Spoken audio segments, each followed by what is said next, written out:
मुझे पिछले लगभग 15-20 साल से अस्थमा की समस्या है।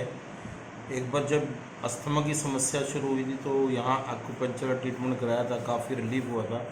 लेकिन पिछले काफ़ी समय से एक बार फिर दोबारा ये समस्या पैदा हुई तो कोटनी हॉस्पिटल के डॉक्टर इंद्रजीत सिंह धिंगड़ा ने 6 महीने पहले चेस्ट में कुछ एक निडल लगाई थी, ट्रीटमेंट दिया था कि बताते हैं कि निडल उसमें पिक की जाती है। तो मुझे उसके बाद लगभग 6 महीने से ज़्यादा समय हो गया, मैंने कोई एस्थमेटिक टेबलेट या जो इनहेलर टाइप से होता है वो नहीं लिया।